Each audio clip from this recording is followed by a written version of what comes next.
Who hasn't wished, even if only for a second, to have the power to make someone fall madly in love?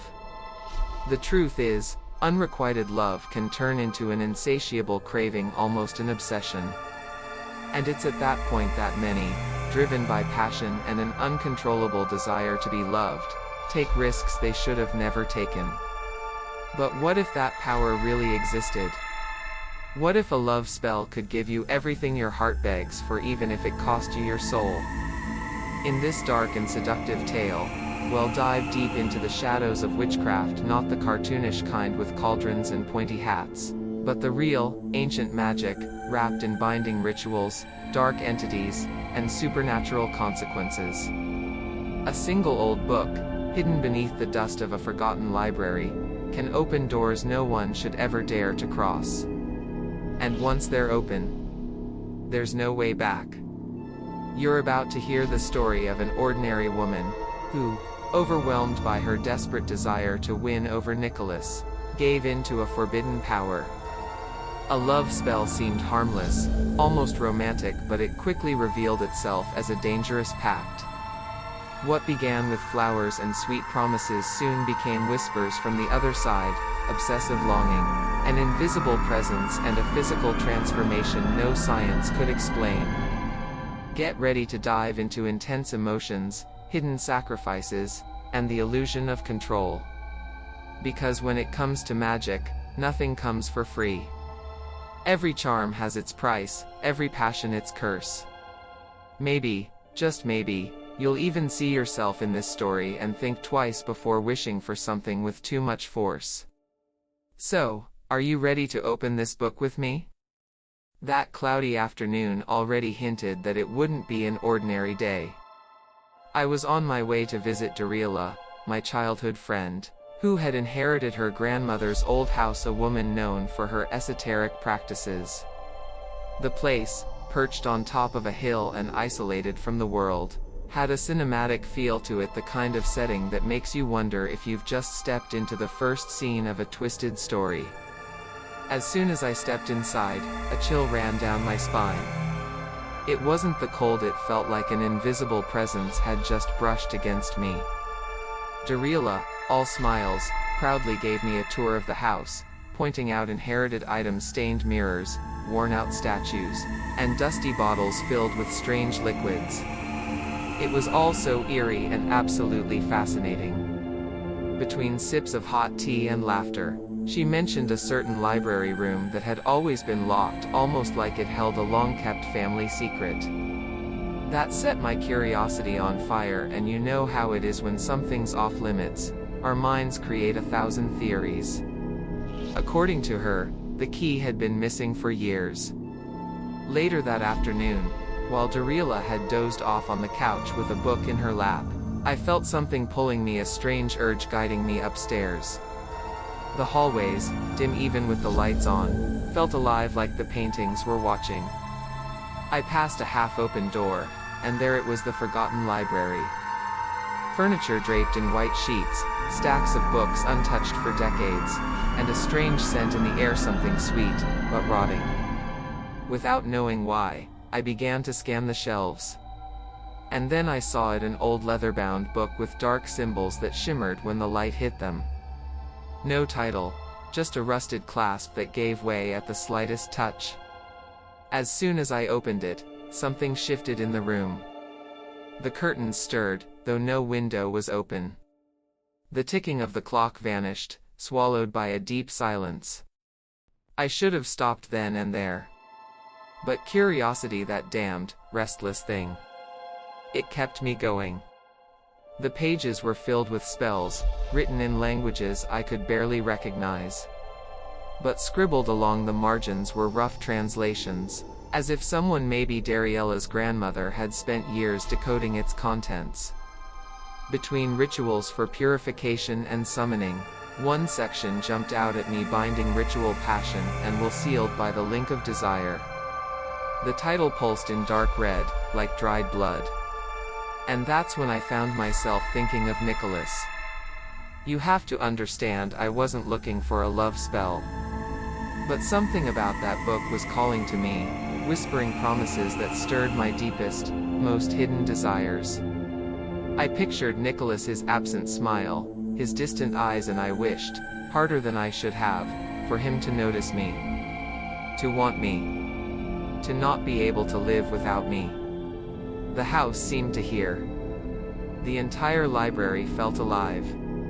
And without realizing it, I had just taken the first step down a path I'd never be able to turn back from.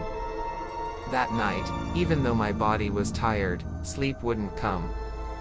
The image of the old book wouldn't leave my mind. I found myself going back to the library, drawn as if by an invisible thread. The pages lay open, almost as if they were breathing, and somehow, I could feel the book wanted to be read. I felt chosen. As if the witchcraft written in those pages recognized something in me. There it was again, the binding ritual, detailed step by step, hair from the person you desired, a personal belonging, a black candle, and the most terrifying of all, fresh blood from the one casting the spell. All of it was to be done on a moonless night, in complete silence. I won't lie, I hesitated. It was clearly a powerful love spell, but one that carried the weight of forbidden magic. And still, the overwhelming desire spoke louder. The next day, I started collecting the ingredients. The hair, I found on a jacket Nicholas had left behind during a theater class. A ring he dropped in the cafeteria became the personal object. As for the blood, a small cut on my finger did the job. I knew this kind of ritual wasn't a joke. But the idea of having him in my arms, looking at me with real passion and will, was too tempting. The obsessive love was already starting to take root. I performed the ritual in Dariella's guest room, with the windows sealed and every light turned off. I followed every step, just like in the book. As I chanted the ancient words, a cold wind swept through the room even though everything was closed. The candle flames flickered violently, and I swear I heard whispers all around me, like something old had awakened. An invisible presence touched the back of my neck. That was the moment the spell was sealed. Right after, I felt drained, like a part of my energy had been sucked out. The book lay open on the floor, blood smeared across the page. At the bottom, a handwritten warning made my skin crawl: the passion you chain can no longer tell love from captivity. I pretended not to understand. Told myself it was just a metaphor, but deep down, I knew it was a real warning. A serious one. I left the room without saying a word to Dariella. I packed the remaining ritual items into a box and hid it in her wardrobe. I tried to live life normally, pretending the ritual had never happened, like it had just been a dark little game. But the love spell, fueled by real passion and will, had already been cast. And from that moment on, nothing would ever be the same. What once felt like a simple wish was about to show its true face. In the days that followed, something shifted in Nicholas. He started looking for me between classes, smiling more than usual, striking up conversations with a sparkle in his eyes that had never been there before. I felt invincible. Like I had just uncovered some secret of the universe. What once seemed impossible was now mine, shaped by the force of my own will. It was the forbidden power rewarding me, and I savored every second of it. He began messaging me at night, asking where I was, who I was with. At first, it seemed like simple interest, but soon it turned into need. Nicholas said he dreamed of me, that he missed me even when I was right beside him. And of course, I melted. Who wouldn't feel special with that kind of devotion? The illusion of control made me believe I had created something magical, when in reality, I was slowly losing touch with the truth. Friends started commenting, "Wow, he's obsessed with you." And I smiled, like someone saying, "I know." But it stopped being flattering. Nicholas quit soccer, distanced himself from his friends, and began waiting for me outside every class, even when I told him not to. There was something off in his eyes, a dimness, as if his passion was hiding some deeper pain. And still I ignored it. It was like he had become someone else entirely. He listened to me with an exaggerated intensity, repeated my words as if they were sacred, and touched me with a blend of affection and desperation. The obsessive love I had tried to trigger had turned on me. I still wanted him, but not like this. Not as a puppet molded by a spell. I started to wonder where love ended and where the curse began. Despite everything, there were moments I wanted to believe it was real love. When he laughed genuinely, or looked at me like I was the only thing that made sense in the world. But then came the emptiness. It was like he was trapped, bewitched, and I was the warden. The old book had promised passion and will, but never said I'd have to rip it out of someone's soul. And that weight started to grow heavy. But I still didn't want to admit it. I clung to the idea that this was just part of the process. That maybe these symptoms were normal. Like love was a kind of sickness with side effects. I thought I could control it. That if I had come this far, I could find a way to fix it. But love spells aren't fair games, and what once looked like a victory was quickly turning into a burden I was no longer strong enough to carry. The change started subtly. Nicholas began skipping classes, saying he was exhausted, that something inside him felt drained. When I saw him, I noticed right away his skin had become unnaturally pale, like the color had been sucked out along with his joy.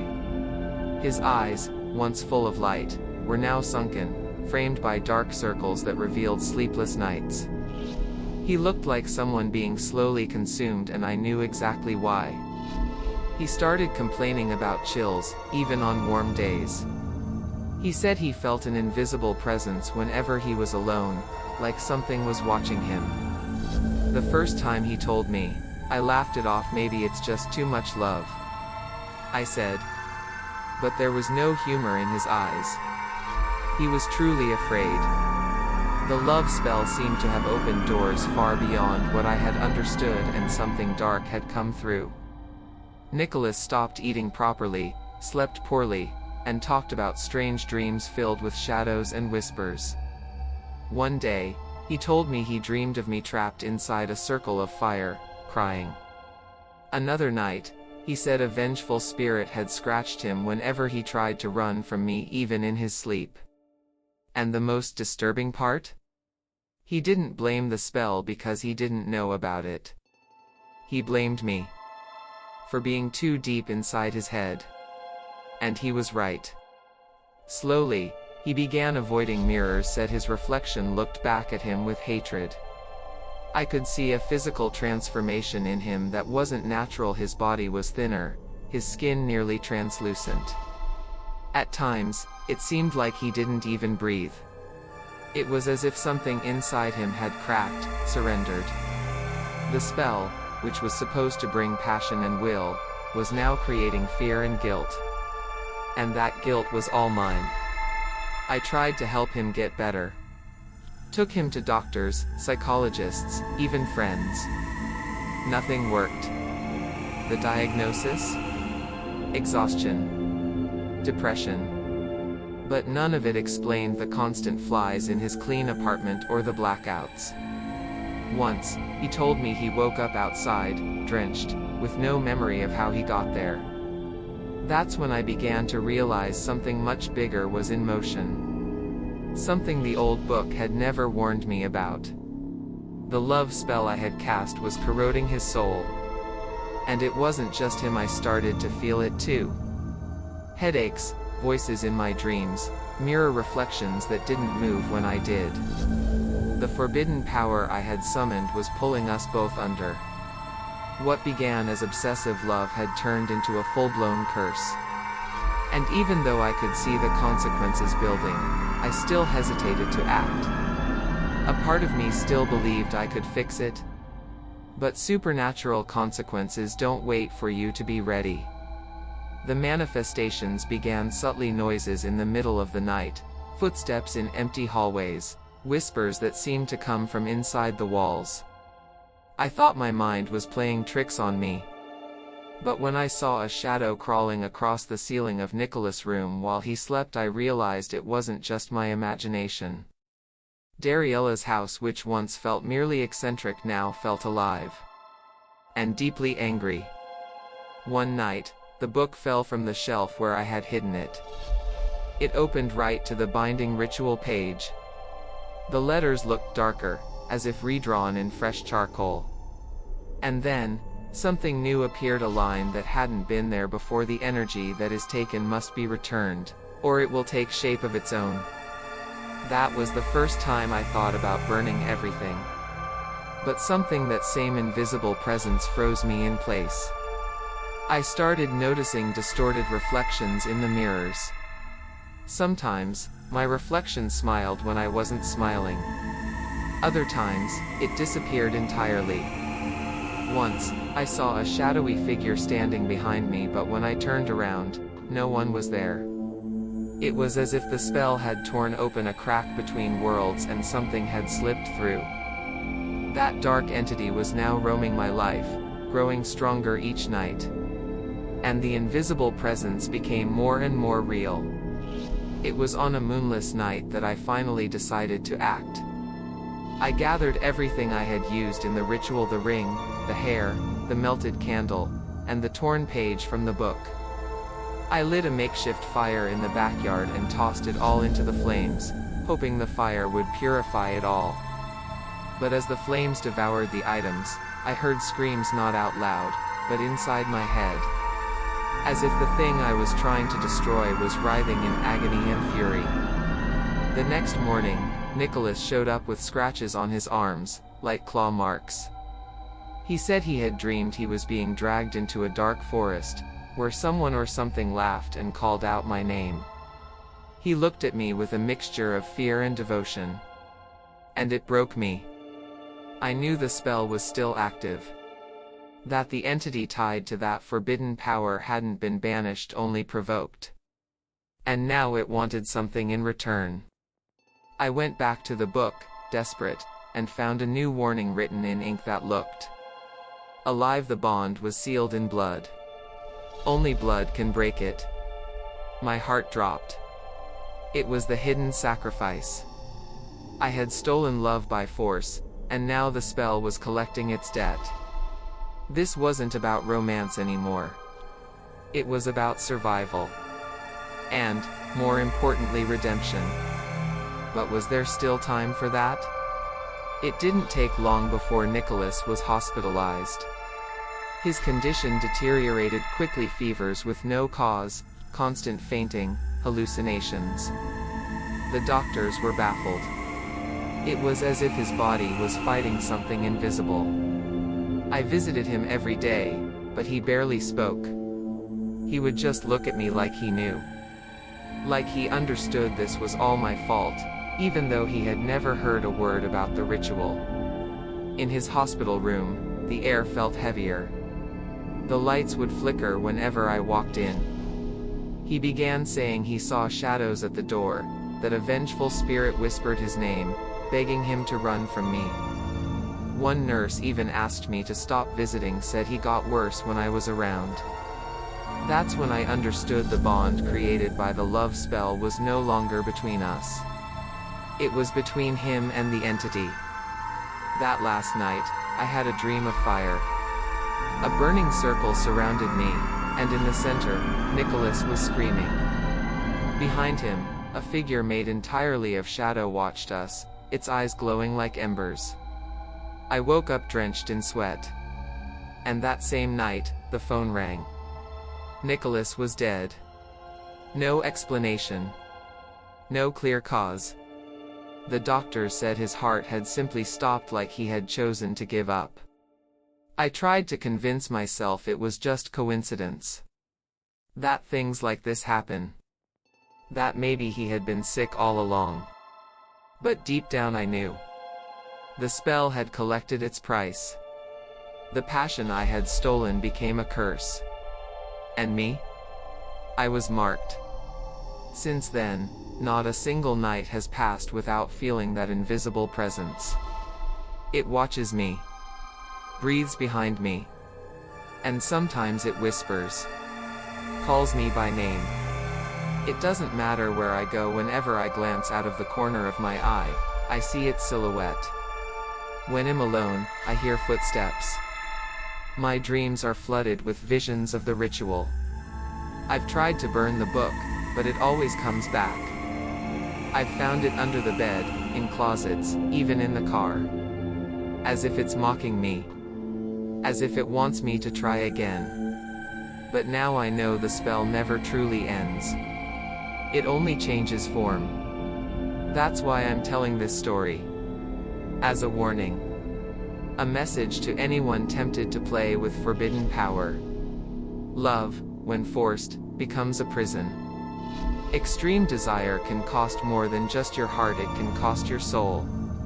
And the worst part is that sometimes, it all begins with a single old book, hidden in a strange house. And a longing to be loved no matter the price.